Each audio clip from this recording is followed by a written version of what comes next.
Hello friends, स्वागत है आपका मेरे चैनल वास्तु विज्ञान।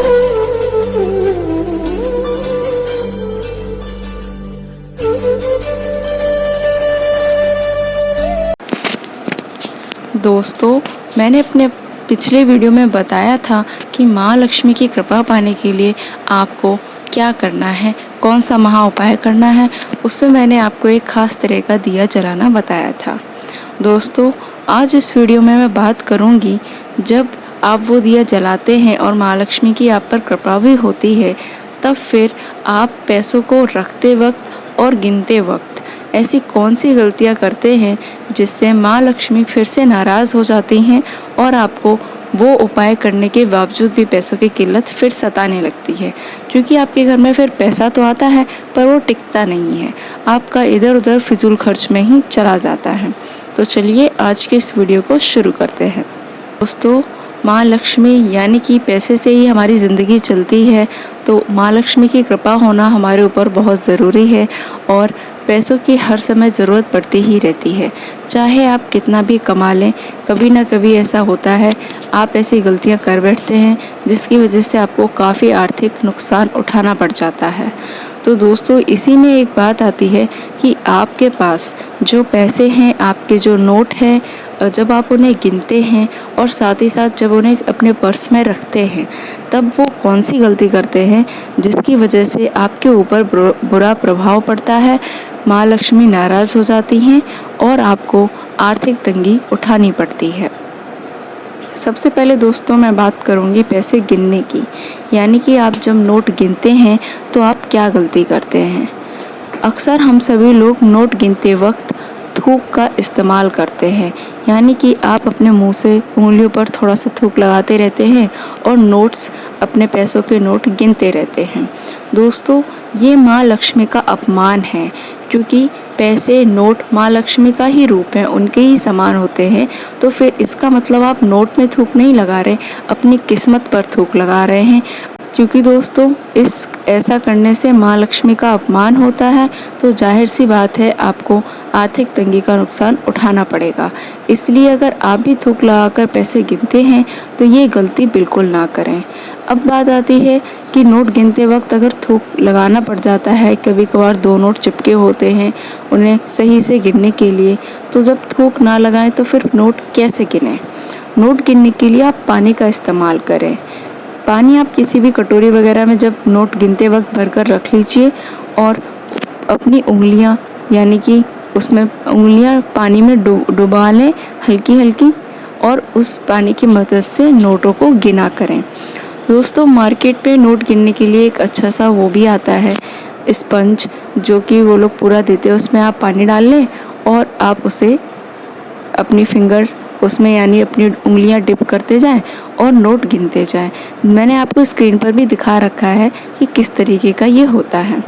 ये बहुत ही छोटा सा होता है, कोई प्रॉब्लम नहीं है। अगर आपको घर से बाहर भी कहीं नोट वगैरह गिनते हैं, पैसे गिनते हैं, तो आप इसका वहाँ भी इस्तेमाल कर सकते हैं, कैरी करके ले जा सकते हैं, कोई प्रॉब्लम नहीं है। पर कभी भी भूल करके थूक ना लगाएं। ये समझिए कि आप अपने किस्मत पर थूक लगा रहे हैं, आप अपने घर की तरक्की, बरकत पर थूक लगा रहे हैं, आप असफलता को बुला रहे हैं, आर्थिक तंगी को बुला रहे हैं। इसलिए ये गलती कभी ना करें। तो सबसे पहले गलती मैंने आपको बता दी कि अपने नोटों पर थूक ना लगाएं। अब बात करती हूँ दूसरी गलती की, यानी कि आप अपने नोटों को किस तरीके से रखते हैं। दोस्तों, पहली बात तो आप अपने पर्स को व्यवस्थित रखिए, उसे सिस्टमेटिक रखिए, कॉइन्स में रखिए, नोट नोट की जगह रखिए, और ख़ास करके उसमें फटा पुराना नोट बिल्कुल ना रखें। कोशिश करें कि आप उस नोट को जल्द से जल्द चला लें अगर आपके पास कोई फटा नोट है। अगर वो नहीं भी चल रहा है, आपके पास अभी है, तो ऐसा करिए कि आप उस फटे नोट को और ज़्यादा मोड़े ना, उसे लंबा लंबा ही अपने पर्स में रख लें। क्योंकि आप फटे नोट को और ज़्यादा मोड़ेंगे तो वो और फटेगा और आपको और बुरा फल देगा। तो ऐसा ना करें आप।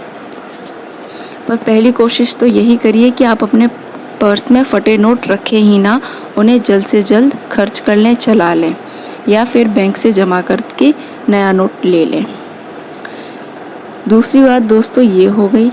तीसरी बात कि आप अपना पर्स कभी भी फटा इस्तेमाल ना करें। अगर आपको लगता है आपका पर्स बहुत पुराना हो गया है, फट रहा है, फट चुका है, तो आप उसे फ़ौरन बदल लें, क्योंकि आपका पर्स तिजोरी का ही तो सिंबल है, यानी कि आपका पर्स आपकी तिजोरी है। तो अगर आपका पर्स फटा हुआ है तो आपका पर्स तो फटा है, इसका मतलब क्या हुआ कि आपकी तिजोरी फटी है, यानी कि आपकी तिजोरी में छेद है। माँ लक्ष्मी दोनों हाथों से आप पर पैसा बरसाएंगी, लेकिन जब आपकी तिजोरी में ही छेद है तो वो पैसा टिकेगा? बिल्कुल नहीं टिकेगा। इसलिए आप फटा पर्स बिल्कुल इस्तेमाल ना करें, उसे फ़ौरन बदल लें। अगर मैं आपको एग्जाम्पल के थ्रू बताऊं तो आप एक कोई भी बर्तन ले लीजिए, ग्लास, कटोरी, कुछ भी, और उस ग्लास में आपने छेद है, आपके उस ग्लास में नीचे से छेद है, और आप उसमें कितना भी पानी डालें, धीरे धीरे करके वो सारा पानी बह जाएगा और ग्लास खाली रह जाएगा। इसी तरीके से आपका पर्स है। अगर आपका पर्स फटा पुराना है तो माँ लक्ष्मी उसमें कितने भी पैसे बरसाएं आपके ऊपर, पर वो टिकेंगे नहीं। तो अगर आप भी ये गलती कर रहे हैं तो बिल्कुल ना करें। दोस्तों, आप भी अपनी ज़िंदगी में ये बदलाव लाइए, ये आदतें, अच्छी आदतें अपनाइए, ऐसी आदतें अपनाइए जिससे माँ लक्ष्मी प्रसन्न हो, आपके घर में बरकत हो, आपके घर में पैसा आए, आपकी धन दौलत बढ़े और आप एक अच्छा खुशहाल जीवन जिए। आज फिलहाल इतना ही। जय माँ विंध्यवासिनी।